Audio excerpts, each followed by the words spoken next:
اور خطاب فرماتے ہوئے آقا علیہ السلام نے ہم سب جماعت صحابہ کو منبر پہ کھڑے ہو کے اپنے خطاب میں فرمایا، یہ امام مسلم روایت کر رہے ہیں، فرمایا انا تارک فیکم ثقلین، اپنی امت کو فرمایا، اور صحابہ کرام آقا علیہ السلام کے مخاطب تھے، فرمایا میں تم میں دو بھاری چیزیں، دو نعمتیں، دو بہت بڑی برکت والی، بھاری وزن والی، ایمانی وزن والی چیزیں تم میں چھوڑے جا رہا ہوں، دو دولتیں چھوڑے جا رہا ہوں، دو عظیم ذخیرے چھوڑے جا رہا ہوں ایمان کے۔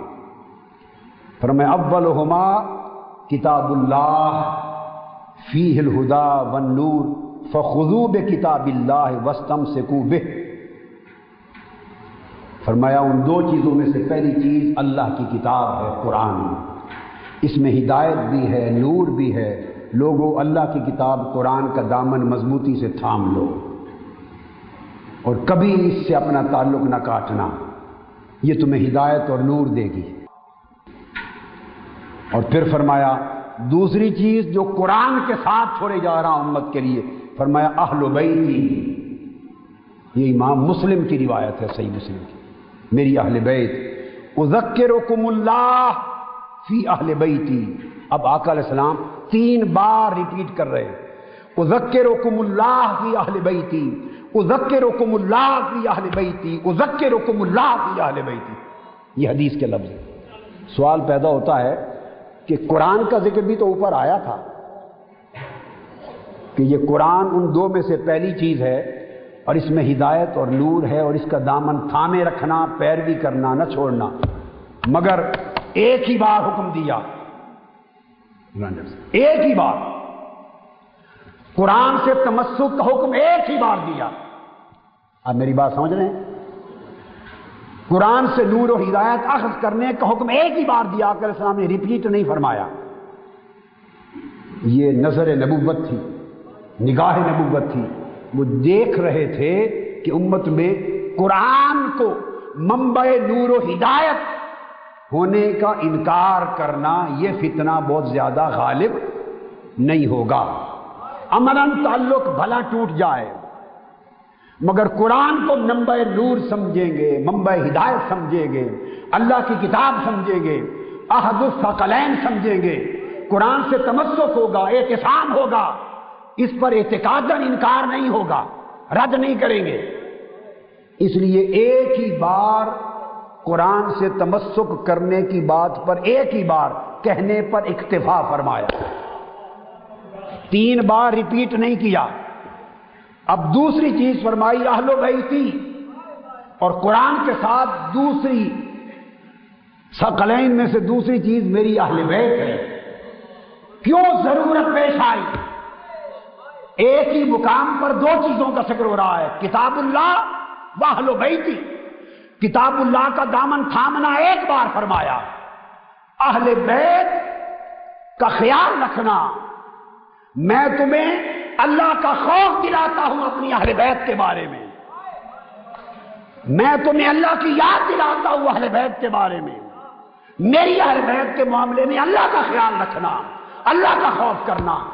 ارے لوگوں، آپ بھی، تمام معتکفین، تمام سامعین اور پھر ٹی وی پر پوری دنیا کے سامعین اور ناظرین، میری ریکویسٹ ہے ہر شخص ایک لمحے کے لیے اپنی گردن نیچے کرے، اپنے دل میں جھک کر غور کرے کہ کیا ضرورت پیش آئی تاجدار کائنات صلی اللہ علیہ وآلہ وسلم کو کہ ایک ہی وقت میں 2 حکم دے رہے ہیں، ایک تمسک بالقرآن کا، قرآن کا دامن تھامے رکھنا، ایک حضور کی اہل بیت کا دامن تھامے رکھنا اور ان کی محبت اور ان کی تکریم و پیروی کا، مگر تمسک بالقرآن ایک بار ذکر کر کے اکتفا فرماتے ہیں، مگر اہل بیت کا ذکر کر کے 3 بار تکرار کیا ہے۔ ارے کوئی شے تو مصطفیٰ کی نگاہیں دیکھ رہی تھی، امت کے اندر عقائد کا بگڑنا مصطفیٰ کی نگاہ کے سامنے تھا۔ یہ خارجی اثرات، یہ اہل بیت کی محبت کا دلوں سے نکالا جانا، محبت اہل بیت سے اور عزت و حرمت اہل بیت سے دلوں کو کاٹا جانا، اور اس کو طرح طرح کے عنوان اور ٹائٹل دے کر حضور کے غلاموں اور حضور کی امتیوں کے دلوں سے اس محبت کو نکالنا، اس فتنے کو چشمان مصطفیٰ دیکھ رہی تھی اور قیامت تک دیکھ رہی تھی کہ یہ فتنہ ہوگا. اس لیے اس فتنے کو جڑ سے کاٹنے کے لیے اور اس کے سدے بات کے لیے جب اہل بیت کی بات کی تو 3 بار امت کو حیا دلوایا، اللہ کا نام لے کر، اللہ کا نام لے کر، اللہ کا نام لے کر. اللہ کے لیے میری اہل بیت کا خیال کرنا ہے، اللہ کے لیے میری اہل بیت کا خیال کرنا، اللہ کے لیے میری اہل بیت کا خیال کرنا. ارے چشم تصور میں ذرا وہ منظر تو لے آؤ،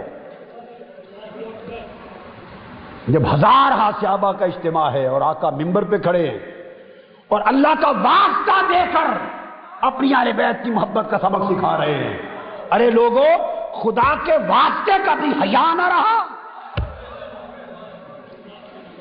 آج محبت اہل بیت کو تانا دینا اور اس کو شیعیت بنا دینا، اس کو اہل تشیع کے کھاتے میں ڈال دینا اور سنیت سے خارج کر دینا. ارے حضور کے اس خطاب کا بھی حیا نہ رہا، 1000 صحابہ کے اجتماع کا حیا نہ رہا، اور 3 بار اللہ کا واسطہ دے کر حضور نے وصیت فرمائی، اس واسطے کا بھی حیا نہ رہا. چلو بھائی معاذ اللہ کسی کو حضور کا حیا نہیں تو نہ صحیح، خدا کا بھی نہیں رہا حیا، جس کا واسطہ دیا اور 3 بار کہا. قرآن کے تمسک کی اہمیت اس پر زور 1 بار دیا، معلوم ہے کہ اسے نہیں چھوڑیں گے، اچھا یا برا تعلق رکھیں گے، چھوڑیں گے محبت اہل بیت کو، فتنہ یہاں ہوگا. 3 بار دہرایا آقا علیہ السلام. یہ بھی حضور کے علوم غیبیہ میں سے ہے اور کشف نبوت ہے، نگاہ نبوت کے مکشوفات میں سے ہے کہ جس چیز کو دیکھے آقا علیہ السلام کی نگاہ کہ اس پر فتنہ ہوگا، اس پر زیادہ زور دیتے، ایمفسائز کرتے. تو 3 بار ایمفسائز کیا. تو اس کو کسی شیعہ محدث نے تو نہیں روایت کیا، ان کی کتابوں میں تو 100 بار ہوگا، مگر میں تو امام مسلم کی روایت دے رہا ہوں آپ کو، صحیح مسلم سے. تو اگر امام بخاری اور امام مسلم کی صحیحین اس سے عقیدہ اہل سنت نہیں بنتا تو پھر یہ اہل سنت ہے کیا چیز؟ یہ عقیدہ کہاں سے آیا ہے؟ بخاری مسلم خالی نام لینے کے لیے، پڑھنے کے لیے، سمجھنے کے لیے، ماننے کے لیے نہیں ہے. اللہ گواہ ہے، میں نے بے شمار لوگوں سے سنا، جب یہ کلام سنا میرا رو پڑے. انہوں نے کہا کہ خدا کی عزت کی قسم آج تک ہم نے دورہ حدیث کیے مگر کسی نے یہ حدیثیں ہمیں نہیں سنائی، ان حدیثوں سے گزر جاتے ہیں. اس کے بعد امام مسلم اگلی حدیث لائے ہیں. اس حدیث کو جو میں نے بیان کی ابو بکر بن ابی شیبہ کے طریق سے بھی روایت کرتے ہیں اور اسحاق بن ابراہیم کے طریق سے بھی روایت کرتے ہیں اور حضرت جریر کے طریق سے روایت کرتے ہیں اور ابی حیان کے طریق سے اس سند کے ساتھ یہی حدیث روایت کرتے ہیں. پھر امام مسلم اسے محمد بن بکار بن ریان کے طریق سے روایت کرتے ہیں حضرت حسان بن ابراہیم کے طریق پر، اور یہ سند پھر جا کے زید بن ارقم تک جاتی ہے. امام مسلم نے اس حدیث پر بھی کئی طرق اور اسانید کو جمع کر دیا. یہ خبر واحد نہیں ہے، حدیث صحیح ہے اور تواتر کے ساتھ مختلف صحابہ سے مروی ہے، اور وہ سارے طرق اور اسانید امام مسلم نے جمع کر دیے. میں نے باقی فضائل امام حسن اور فضائل امام حسین، یہ فضائل سیدہ کائنات کا تو موضوع نہیں بنایا، وہ سارے اسی کے تحت ساتھ آ جاتے ہیں، مگر میں ابھی ایک ہی چیز کو لے رہا ہوں. یہ تھی صحیح مسلم. اب آتے ہیں سیاستہ کی تیسری کتاب جامع ترمذی کی طرف. یا تو پھر سننے والے آج عقیدہ بدل لیں گے یا سیاستہ کو چھوڑ دیں گے. ایک کام کرو،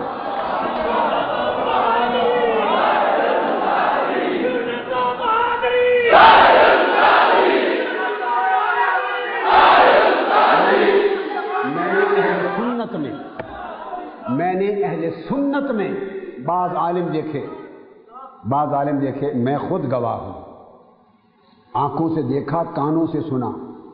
میں اہل بیت کا ذکر کرتے تو ذکر کرتے ہوئے کہتے کہ شیعوں کے فلاں امام نے یہ کہا، شیعوں کے امام نے یہ کہا. ارے شیعہ پہلے پیدا ہوئے یا امام اہل بیت کے پہلے پیدا ہوئے؟ وہ شیعوں کے امام بن گئے؟ وہ تاجدار کائنات کی ساری امت کے امام ہیں۔ وہ امام اعظم ابو حنیفہ کے امام ہیں، وہ امام مالک کے امام ہیں، وہ امام شافعی کے امام ہیں، وہ احمد بن حنبل کے امام ہیں۔ امام اعظم ابو حنیفہ امام جعفر صادق کے شاگرد ہیں، امام محمد الباقر کے شاگرد ہیں، اور فرماتے ہیں کہ اگر ابو حنیفہ کو امام محمد الباقر اور امام جعفر صادق کے سامنے زانوِ تلمس طے کرنے کے 2 سال نہ ملتے تو لہلک النعمان، ابو حنیفہ ہلاک ہو جاتا۔ وہ ہمارے امام اعظم ابو حنیفہ کے امام ہیں، 9 ائمہ اہل بیت کے شاگرد ہیں امام اعظم۔ آپ میری کتاب امام ابو حنیفہ امام الائمہ فی الحدیث اس کو اٹھا کے پڑھیے، 1000 صفحے کی کتاب ہے، میری پہلی جلد، ویسے 4 جلدیں ہیں اس کی، اور تاریخ کی سب سے بڑی کتاب امام اعظم پر ہوگی، تاریخ کی سب سے بڑی، اس کو پڑھیے۔ یہ پھر وہاں نہیں، یہ امام مالک کے امام ہیں۔ امام مالک امام جعفر صادق کے شاگرد ہیں، امام مالک بن انس خود امام محمد الباقر کے شاگرد ہیں، ائمہ اہل بیت کے شاگرد ہیں، ان سے احادیث لی ہیں، روایات لی ہیں۔ پھر یہ امام شافعی کے دادا امام ہیں، ان کے شاگردوں کے شاگرد ہیں، یہ امام احمد بن حنبل ان کے شاگرد ہیں، تو پردادا ان کے امام ہیں۔ کل اہل سنت کے مذاہب فقہ میں ائمہ اہل بیت کا فیض ہے، ائمہ اہل بیت کے نور و ہدایت کے چشمے ہیں، ائمہ اہل بیت کے قدموں کی دھول ہے۔ اور کل ائمہ ولایت مولا علی شیر خدا کی مہر کے بغیر اور سیدہ کائنات فاطمۃ الزہرا اور حسنین کریمین کی نسبت اور کرم کے بغیر کائنات میں نہ کوئی ولی بن سکا، نہ کوئی کتب بن سکا، نہ کوئی غوث بن سکا۔ جس کو ولایت ملی وہ صدقہ علی مرتضیٰ ملی، وہ صدقہ سیدہ کائنات ملی۔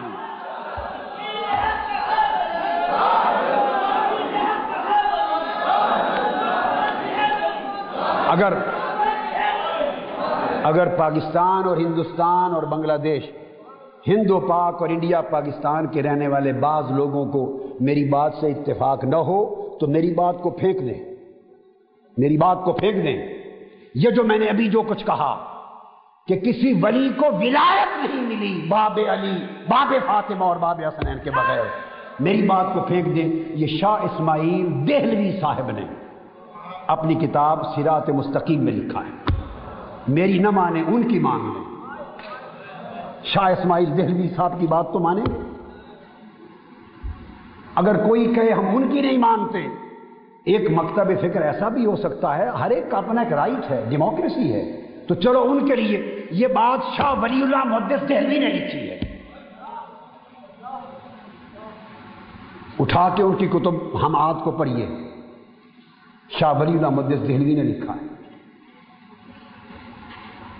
حضرت مجدد الفی ثانی نے لکھا ہے، حضرت قاضی ثناء اللہ پانی پتی نے لکھا ہے بہقی وقت نے، جو حنفی امام ہیں ہند کے، اور اراض القیاس اوپر تک جائے، کل ائمہ یہ چیزوں کو بیان کرتے ہیں۔ بدقسمتی اگر ایک عرصے سے ان چیزوں کا بیان ہونا کسی کمزوری کی وجہ سے رک گیا تو عقیدہ تو ختم نہیں ہو گیا۔ میں نے کوئی نیا عقیدہ نہیں گھڑا، وہ عقیدہ جو 12, 14, 1500 سال سے تسلسل میں تھا، بس اس دور کی گرد جھاڑ کر اسے بے نقاب کر کے امت کے سامنے رکھا۔